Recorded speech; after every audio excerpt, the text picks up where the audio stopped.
Non qu'il est qui n'a pas maîtrisable, so bokanye pourquoi? Maîtrisable on a bokanye pour nani? Bobi Misae, Jacques May Chabani, Bimisa maîtrise est-ce que azo gêné binonani? Congo eza munene mutura muta awa to mona kana Belgique to zalaki ba Félix biso to awa ozu ba dide mundibu batebele bazana mais awa la Belgique mutura muta zana opinion na mutura muta kuluba e o ya lingi soki bukangi mona leki wana maîtrisable Bobi Misae biso tout tolinga tozo alobi Congo yako kanga. Il fait Congolais, c'est une république démocratisée. Sur démocratie, Zalaka. Soke Zali. Congolais, toi, Zali libre. Il y a un caté que toi, si ma Félix, si ma Nanga, si ma Kanami, non. Moutra motif appelle ça opinion nae.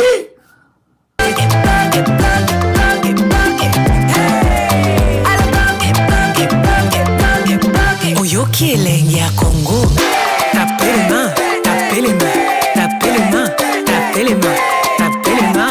Non qu'il est qui n'a pas maîtrisable, so bokanye pourquoi?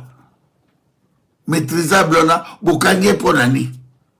Bobi Misae, Jacques May Chabani, Bimisa maîtrise est-ce que azo gêné binonani? Congo eza munene mutura muta awa to mona kana Belgique to zalaki ba Félix biso to awa ozu ba dide mundibu batebele bazana mais awa la Belgique mutura muta zana opinion na mutura muta kuluba e o ya lingi soki bukangi mona leki wana maîtrisable Bobi Misae biso tout tolinga tozo alobi Congo yako kanga. Il fait Congolais, c'est une république démocratisée. Sur démocratie, Zalaka. Soke Zali. Congolais, toi, Zali libre. Il y a un caté que toi, si ma Félix, si ma Nanga, si ma Kanami, non. Moutra motif appelle ça opinion nae. Yana Savina Tshisekedi Obimaka héros na Rwanda. Rebelle de la paix na Rwanda. Ce qui nous a bengi Tshisekedi akende bakolela ye mingi na Rwanda et na Congo.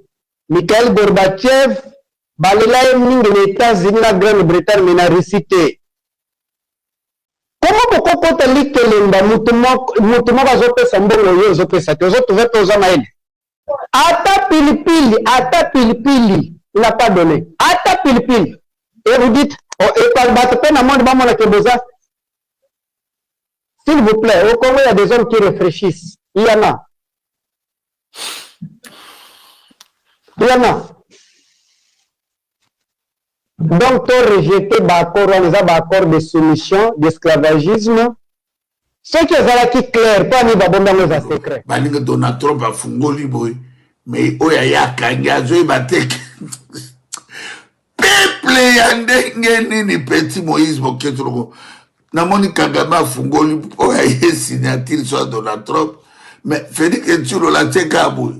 Atwa eka Tsulo. Balinga ba fungoli. Mais Félix Etsulo bota la France 24. Bota la France 24. Balinga bazola kisa ba signature. Mais ya teka boy. Kagame na Donald Trump batelemi. Mais ya zana yo anate. Ya vani na kiti. Aiko sutuka après bandeko. Bota la dimension en mboka. Est-ce histoire Félix Asali, même Mobutu Salambo. Lumumba Salambo. Hein?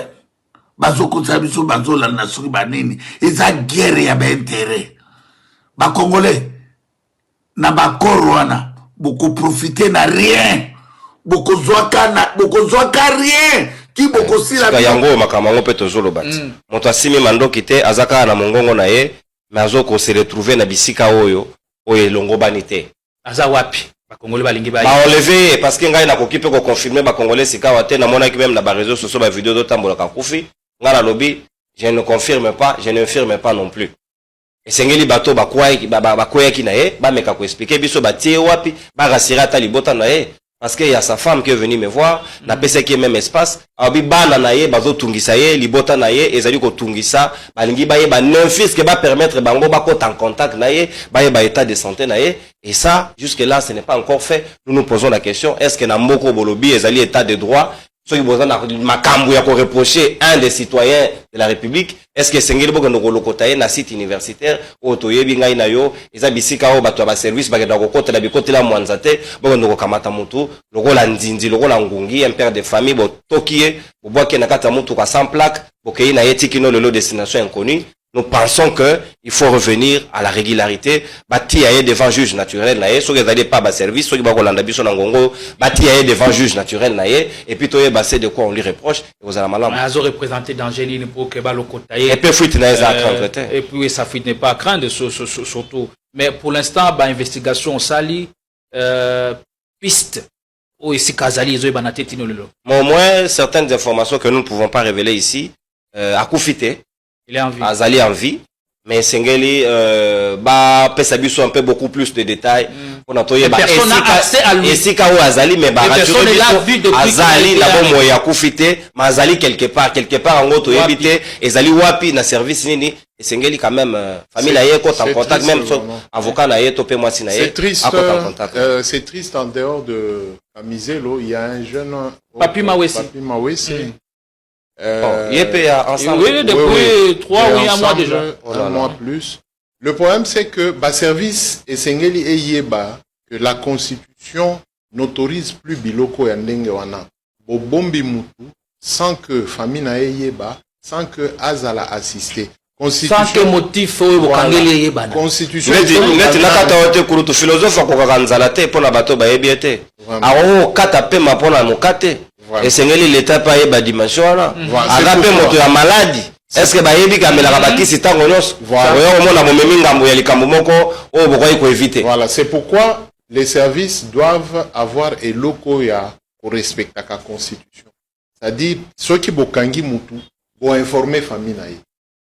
Bo yebisi ceux qui azana avocat na ye aye kuna atalié. Les disparitions comme ça, le pasteur Ngoyi Daniel Mulunda. Ça fait déjà 12 mois. Parce que Bazouaka est na décembre, vers les 18 décembre. Donc bientôt, Tilelo. Donc il a moto à Sambate. Maman Kutuba terrorisa et maman Mulunda Akima Akoma soki na mboka nini. Bana na bazo batama. Ils ont peur d'être arrêtés. Donc koza biloko yo mokonzi mboka il faut atteler mélange. Pour faire d'ailleurs la paix, des biloko mokonzi mboka il faut aboyango. C'était déjà arrivé aux autres présidents. Même à l'époque de Mobutu, Ngonga Moko abimisaka batu na baboloko na ba service na yewana en dehors ya nini SNIP. Azaka na AND, azaka na ba service ebele wana. On a vu de nos frères que Mobutu abimisa qui ont adhéré même à l'UDPS tango UDPS et bandit opposition. On a vu à l'époque de Mouzé, à Kangaka batu ya Mobutu. Et puis à un moment, il les avait libérés. À l'époque de Kabila, il en a arrêté, notamment les Bakatakatanga. Et puis finalement, tango biso, bakangi biso to expliquer, bango ba comprendre biso, ba libérer ngai, ba libérer Bakatakatanga belé, batiki Gédéon Azongi, et Kabila a eu le temps maintenant de parler avec tout le monde. Tokenda na ba Oyua, Bakamere Bahadera. On a fait des choses jusqu'à ce que Roger Lumbala sont rentrés à la maison, et puis il y a eu un calme. C'est ce que Mokonzi Mboka il faut à ça là. Atika makamba ba wili mishiki na ba bitakwira wana. Eza business na bango. Ah, bonjour à tout le monde. Les accords de la soumission, je vais commenter après. Mais je voulais demander à M. Félix Tshisekedi, il a déjà signé des accords pour lui. Dans sa conception de comprendre les choses que ces accords, c'était quand il signe, c'est la paix. Dès qu'il quitte Washington, qu'il atterrit à Goma ou bien à Bukavu. Qu'il atterrit à Goma ou bien à Bukavu. Et lui, les accords sans une armée derrière, ces accords n'ont pas d'utilité comme les accords de Nicias, comme les accords de Mix, comme les accords comme d'autres accords. Donc, et M. Tshisekedi aussi a demandé que le Rwanda retire ses troupes dans M23, mais qui va retirer les Mubondo. Les Mubondo qui va les retirer, les forces de progrès qui va les retirer. Donc, M. Tshisekedi aussi retire les Mubondo. Merci. Je vous aime beaucoup, les bonnes analyses viennent maintenant. Mais à Otosini, M. Félix Tshisekedi, ce qui a outi Washington, a quitté na Goma ou bien na Bukavu, parce que a signé déjà accord Kimeye. Ça c'est quel raisonnement franchement? Qui dirige mon pays? Mon frère, tu es maîtrisable. Oh, il est maîtrisable. Regardez la suite. On est maîtrisable. Je te dis, sois une bousquilo dans le bouquin. On est maîtrisable. N'importe quoi, le bas magamosolo. Si vous êtes en physique, vous serez maîtrisable. Personne n'a peur de vous. Ici, c'est le tête.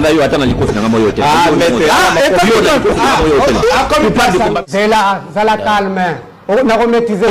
Tu seras maîtrisable. La calme.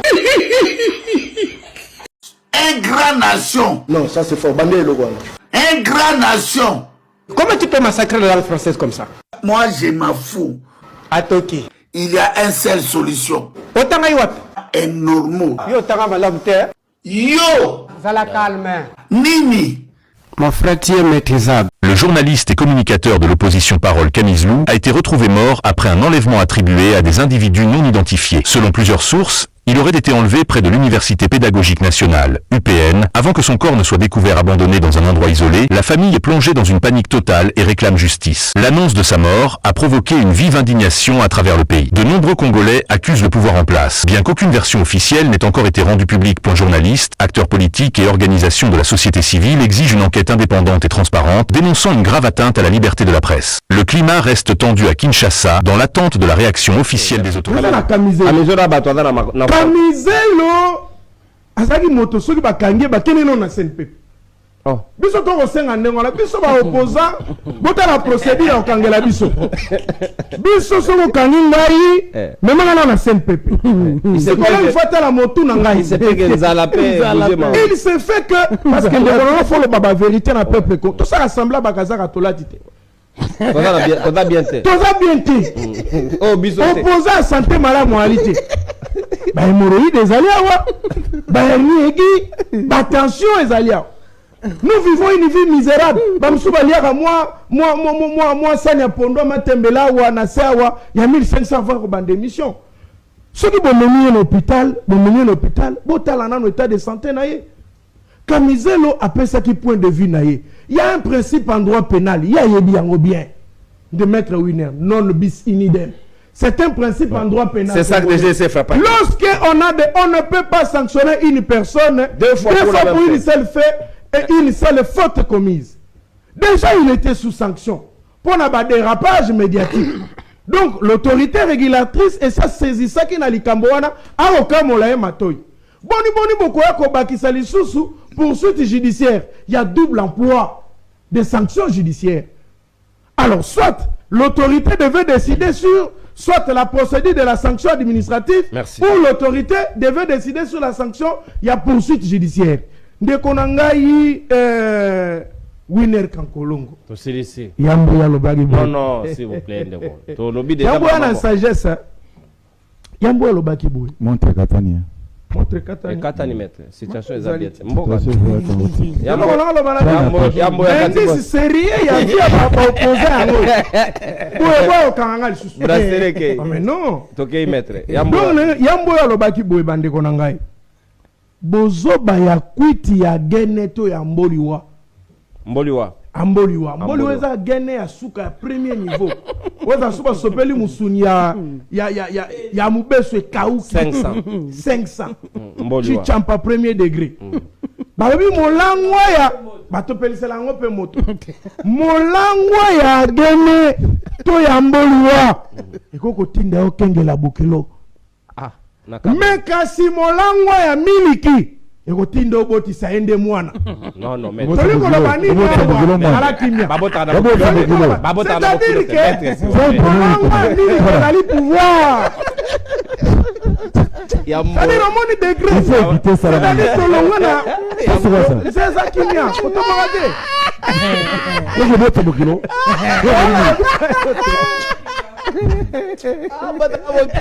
okomotela bokilo elenge ya miliki wita miliki ememaka moto tina liwa. S'il vous plaît, nous préservons tous les... Cela veut dire que Maître, moto langu agene kosila ekute kosila oyo komi kosala bino eza miliki ya pouvoir bokeba boyokobota na bokilo bopesa mwana kombo nani. Maître, au nom de toutes les bokilos mais yayo na timi te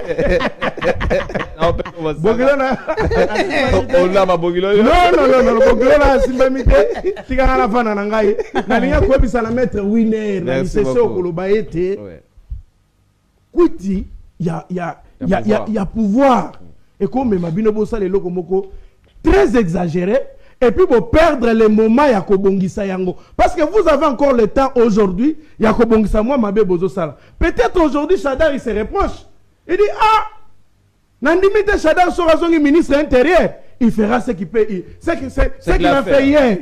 Je ne crois pas que Kabila na bokonzi akoko sala wa sala kilelo. Mais parce que l'aveuglement on est kamati maladi on est kozwa bino aujourd'hui si bokausi bilongiloko la nguba bakalingi na mungwa boko yoka motote te Chadar lobi asalaki mabe oui mais ce que Chadar asalaki mabe doit-on continuer bakausi elongiloko bakausi elongi kubuka loko la nguba bakalingi na mungwa bako yoka motote ate olobi ndenge nini ate olobi bakoloka te mwasi ayo kolelawa yozotala bote na ye elongi ata yo moko malobo ya lobi oyoki te malobo mwasi wana lobi oyoki te mwasi ya Shadari. Moi je suis aussi ndenge na lobaki na bato mwasi ya Shadari je n'ai pas compris ce qu'il a fait. Ce qu'elle a fait je m'en excuse yango toyebisaka bato bokomi na opposition boyekola nani. C'est sinon mais comment bazo ça la manifestation batu baza na yeba ressembler bakena sala nini na ambassade ya États-Unis na niveau na bango vraiment ça sert à rien. Ambassadeur ya bilingala te bilo batombo la bakomi ambassadeur amoni yango te bateli kokota te ambassadeur abimite memo baye nango te Shadari asala kuna te photo à drapeau wana bango mo ba télécharger na Google donc ça n'a rien à voir avec. Je vous dis que c'était le mieux à faire. La dame ngala au conseil fallait que de komona Chabani ministre intérieur c'est quand même votre collègue il a été na poste oyo lobby poko kolongwa japinga lulako koma na isika oyo c'est vrai ce que mobile nanga esali mabe mobe kolobi nini moto asali mabe batinde na nzuzi azali compétent si les indices sérieux existent par exemple balobi moto moko te nul ne peut être tenu par un traitement cruel inhumé. Alors ici nous disons que Shadari ce qui a salaki mabe ce qui a salaki malamo respectez quand même la loi.